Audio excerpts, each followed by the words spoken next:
Olá, sejam bem-vindos à nossa aula de linguagens e suas tecnologias para estudantes do ensino médio da Rede Estadual de Goiás. Esse é o projeto Seduc em Ação. Eu sou o professor Marcelo e a nossa aula de hoje é sobre artes marciais e lutas, Muay Thai, Judô e Jiu-Jitsu. Conteúdo importante para vocês, estudantes do ensino médio. Vamos lá? O tema integrador da nossa aula de hoje é a participação de processos de experimentação e criação nas práticas de linguagens para a produção de sentidos em diferentes contextos. A habilidade específica que vamos trabalhar com vocês hoje é utilizar diferentes linguagens artísticas, corporais e verbais para exercer com autonomia e colaboração, protagonismo e autoria na vida pessoal e coletiva, de forma crítica, criativa, ética e solidária, defendendo pontos de vista que respeitem o outro e promovam os direitos humanos, a consciência socioambiental e o consumo responsável em âmbito local, regional e global.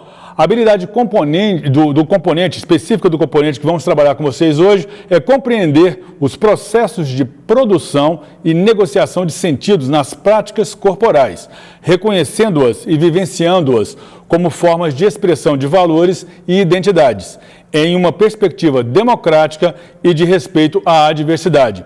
O objetivo de aprendizagem da nossa aula de hoje é comparar as características, códigos, rituais, elementos, indumentárias, materiais, instalações e instituições das lutas, aplicando de forma autônoma em seu projeto de vida, ok?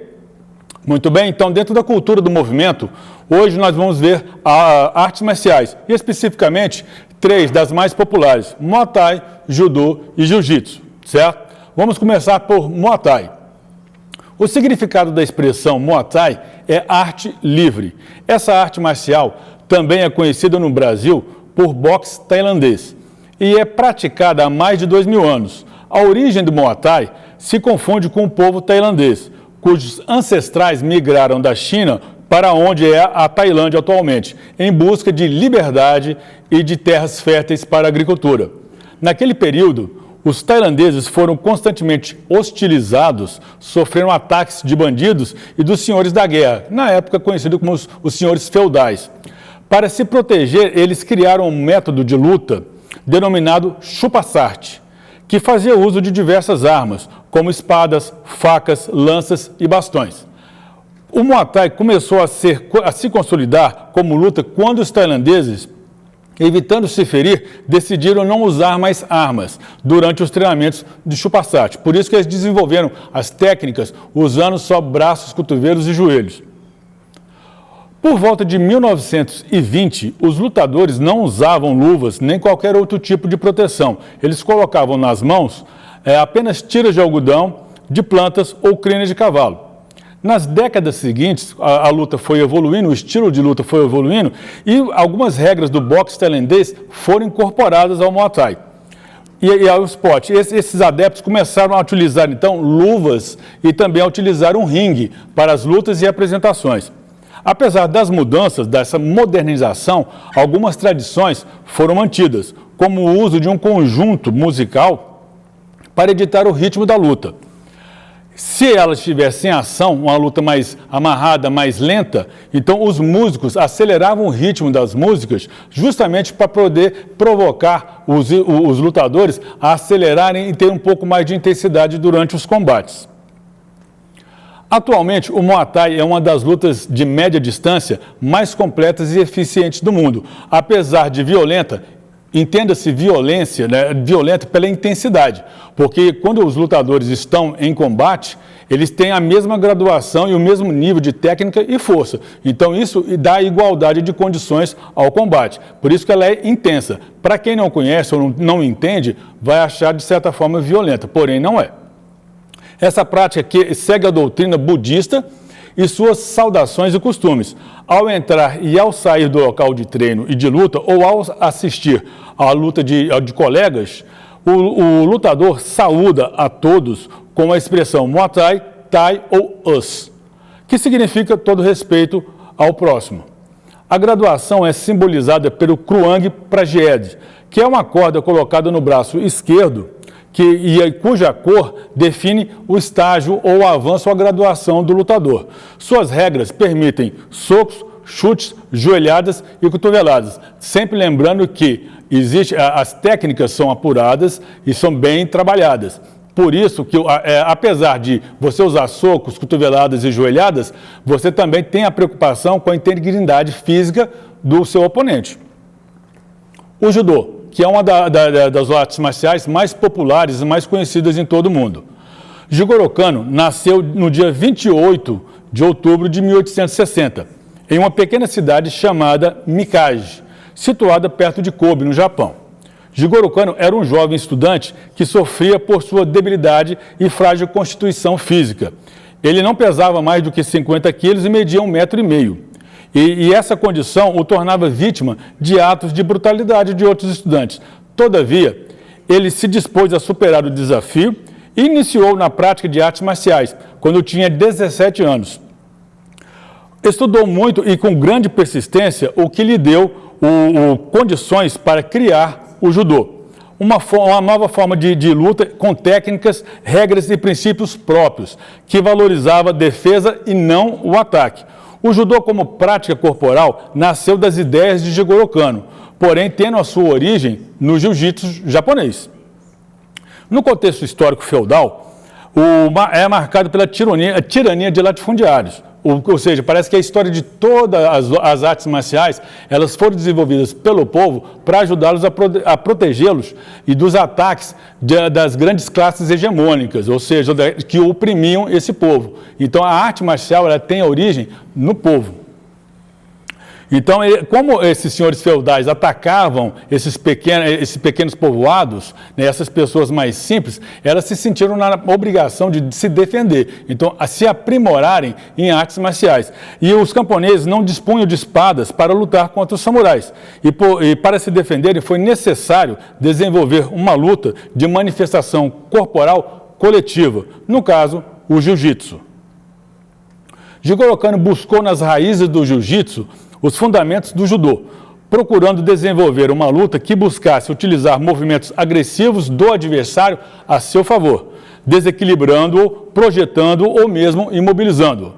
Por último, Jigoro Kano buscou dar um sentido educacional para o judô, tanto assim que o governo japonês introduziu sua prática nas escolas públicas.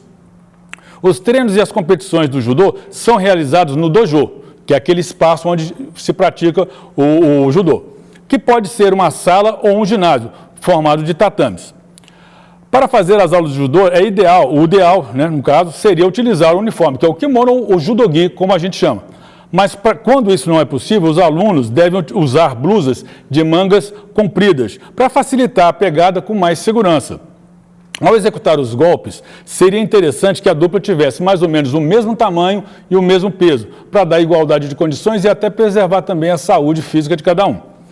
Todos os golpes devem ser praticados para os dois lados, para você trabalhar os dois lados de forma igualitária, para justamente você desenvolver mais a técnica.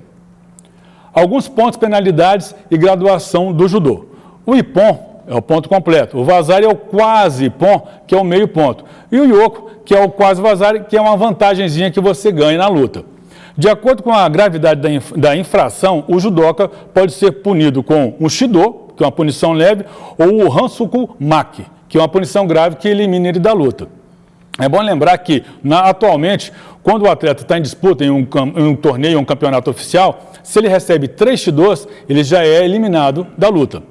Pela cor da faixa, que no caso chama-se obi, identifica-se o nível e desenvolvimento do lutador. Hoje no Brasil, a sequência de faixas obedece a seguinte ordem: é a branca, é a cinza, é a azul, amarela, laranja, verde, marrom e preta.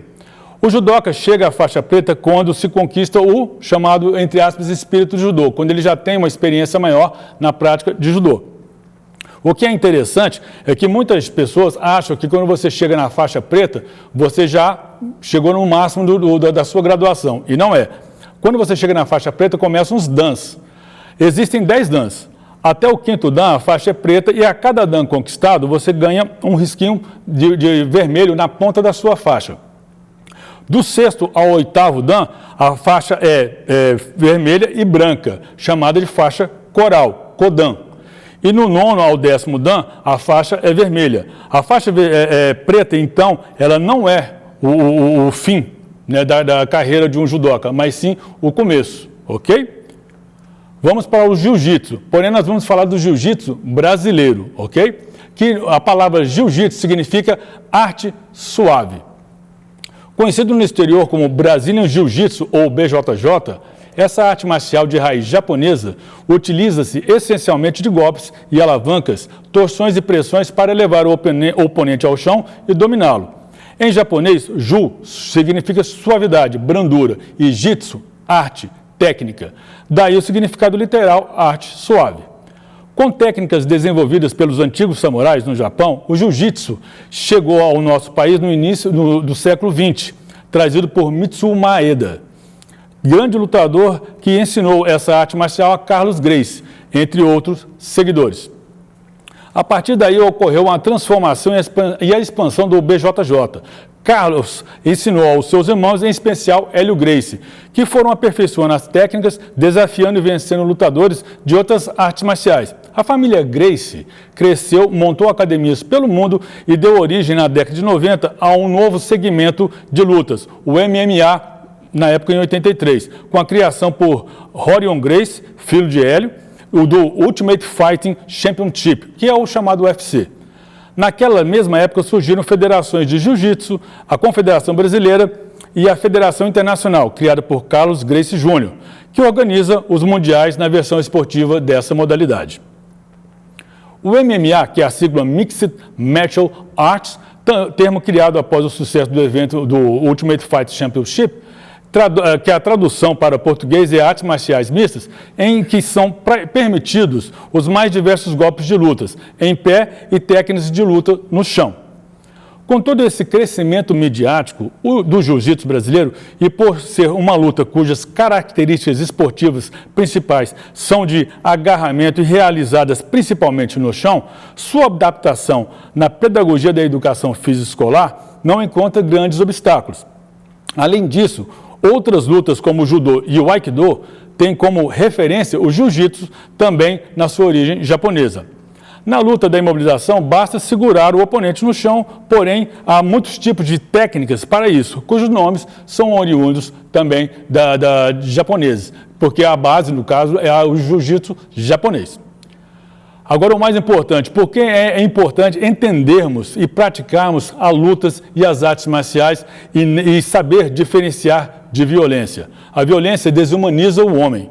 As lutas e as artes marciais têm o objetivo de estimular a capacidade do ser humano em controlar suas emoções e a dominar a raiva, a ansiedade e o medo, promovendo uma atitude positiva e desenvolvendo a autoestima, o autocontrole, o respeito e o cuidado com o próximo, além de desenvolver várias capacidades físicas e motoras essenciais para um desenvolvimento saudável. Nas aulas de educação física, as artes marciais têm muito a ensinar, como, por exemplo, consciência corporal, aprimoram as nossas habilidades, melhoram a postura e o equilíbrio, aumentam a força, a agilidade, o reflexo e a capacidade de concentração, ok? Espero que vocês todos tenham gostado, curtam bastante, fiquem ligados. Amanhã teremos mais aulas para vocês, estudantes do ensino médio, aqui na TBC. Forte abraço, se cuidem e até a próxima.